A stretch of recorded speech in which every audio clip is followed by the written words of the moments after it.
Hello नमस्कार साथियों, आज हमारे चैनल में आप सभी का बहुत बहुत स्वागत है। साथियों, आज हम सभी विद्यार्थियों के लिए हिंदी विषय लेकर आए हैं और हिंदी विषय आपका बहुत ही महत्वपूर्ण विषय है जो कि आपका UP TET, C TET, super TET और भी सभी प्रतियोगी परीक्षाओं में आने वाला विषय है जो कि आपका बहुत ही महत्वपूर्ण है।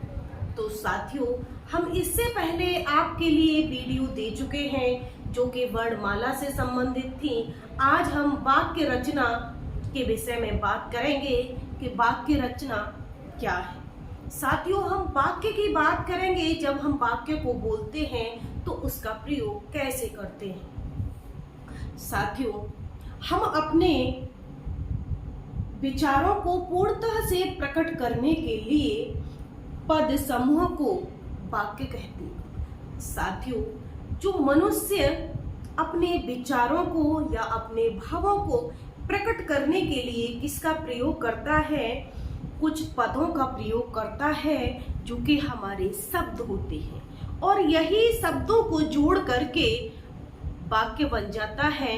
तो जो पद होते हैं, जो छोटे छोटे आपके शब्द होते हैं, इनका एक समूह बनकर के वाक्य बन जाता है।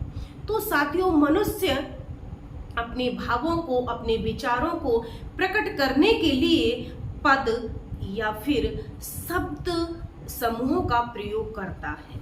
साथियों, जैसे हम कहें राम, तो ये आपका एक शब्द है। हम कहें राम खाना खाता है, तो आपके कुछ शब्द थे, कुछ शब्द मिलकर के एक वाक्य बने हैं, इसको हम कहते हैं वाक्य। तो साथियों, हम बात कर रहे हैं वाक्य की कुछ विशेषताएं हैं और वो विशेषताएं क्या हैं। साथियों, विशेषता पहली आपकी ये है कि वाक्य में स्पष्टता होनी चाहिए। जब हम किसी वाक्य को बोलेंगे तो वो स्पष्ट तरीके से होना चाहिए जिससे सामने वाले व्यक्ति को सही से समझ में आ जाए। साथियों, दूसरी विशेषता ये है कि पाठक या श्रोता के सोए भावों या विचारों को जागृत करने में समर्थ हो। साथियों, जो पाठक, जो पढ़ने वाला है या जो श्रोता, जो सुनने वाला है, चाहे वो पढ़ने वाला हो चाहे वह सुनने वाला हो, वो अपने भावों को, अपने विचारों को जगा सके और जगाने में समर्थ हो। ऐसे विचारों को प्रकट करना चाहिए, ऐसे शब्दों को बोलना चाहिए। साथियों, तीसरी विशेषता ये है कि वाक्यों में शब्दों व पदों की तारतम्यता होनी चाहिए। साथियों, जब हम किसी भी वाक्य को बोलते हैं तो उस वाक्य में जो शब्द हैं, उस शब्दों में एक तारतम्यता होनी चाहिए, क्योंकि वो एक सही स्थान पर होने चाहिए, उनका एक क्रम होना चाहिए। साथियों, व्यर्थ के पदों व शब्दों का प्रयोग नहीं करना चाहिए। कुछ हम ऐसे शब्दों का प्रयोग कर लेते हैं जो व्यर्थ के होते हैं, जो कि हमारे उस वाक्य में काम के ही नहीं होते, फिर भी हम उन शब्दों का प्रयोग करते हैं।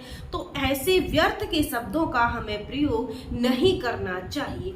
जैसे हम कहते हैं, जब हमारे घर पे कोई रिश्तेदार आ गया और हम कहते हैं अरे चाय पानी लेके आइए, चाय वाय लेके आओ, तो चाय वाय, चाय के संग हमने वाय बोल दिया।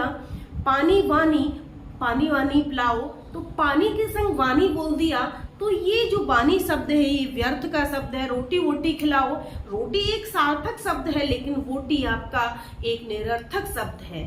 तो ऐसे व्यर्थ के शब्दों को हमें वाक्य में प्रयोग ही नहीं करना है। तो साथियों, हम बात कर रहे थे वाक्य की। अगर हमारी वीडियो आपको अच्छी लगी हो तो हमारी वीडियो को लाइक अवश्य करें और साथियों सभी हमारी वीडियो को सब्सक्राइब कर लें और बेल आइकन दबाएं, जिससे कि हमारी हर आने वाली वीडियो आपको मिलती रहे। धन्यवाद साथियों।